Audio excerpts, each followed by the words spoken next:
চট্টগ্রামের সার্কিট হাউসে প্রশাসনের ঊর্ধ্বতন কর্মকর্তাদের সাথে বৈঠকে বসেছেন স্বরাষ্ট্রমন্ত্রী সালাউদ্দিন আহমদ। এ বিষয়ে আরও জানাতে যুক্ত হচ্ছেন সহকর্মী ইবেন মীর।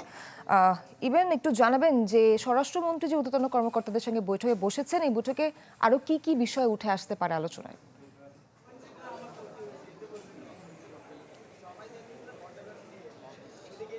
বৈঠক কিছুক্ষণ আগে শেষ হয়েছে। বৈঠক শেষে স্বরাষ্ট্রমন্ত্রী তিনি ব্রিফিং করেছেন। সেই ব্রিফিংয়ে তিনি আসলে জঙ্গল সলিমপুর বিষয়টি আসলে সবার আগে এনেছেন। সেখানে তিনি একই কথাই আবার বলেছেন যে আসলে যারাই রাষ্ট্রীয় বাহিনীকে, রাষ্ট্রের বিভিন্ন বাহিনীকে যারা আসলে চ্যালেঞ্জ ছুড়ে দিয়েছে, তাদের আসলে খুঁটির জোর কোথায় সেটি আসলে দেখা হচ্ছে। আর তাদের যে তালিকা, সেই তালিকাও করা হচ্ছে। স্বরাষ্ট্রমন্ত্রী একটি বিষয় বলেছেন যে আসলে জঙ্গল সলিমপুরে কোনো অপরাধী সেখানে যে কয়েকটি পাহাড় সহ চা বাগান রয়েছে, সেখানে কোনোভাবে আসলে এসব অপরাধী যেন সেখানে নিরাপদ আশ্রয় গড়ে তুলতে না পারে, সেই বিষয়টি আসলে সরকারের পক্ষ থেকে দেখা হচ্ছে।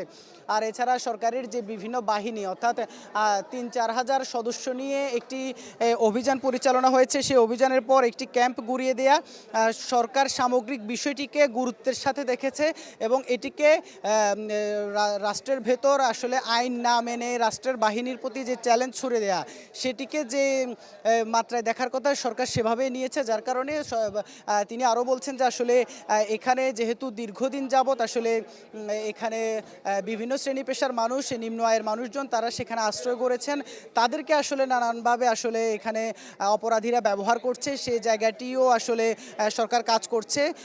তাদেরকে পুনর্বাসনের জন্য যা করা দরকার তা করবেন। আপাতত তাদেরকে আসলে যে উচ্ছেদ সেটি করা হচ্ছে না। আর এছাড়া সেখানে একটি কারাগার নির্মাণের কথা বলেছেন স্বরাষ্ট্রমন্ত্রী।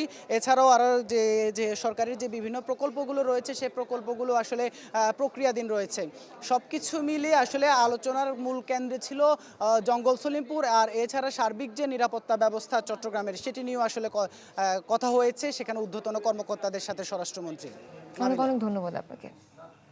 দর্শক, চট্টগ্রামের সার্কিট হাউসের সামনে থেকে জানাচ্ছিলেন সহকর্মী ইবেন মীর।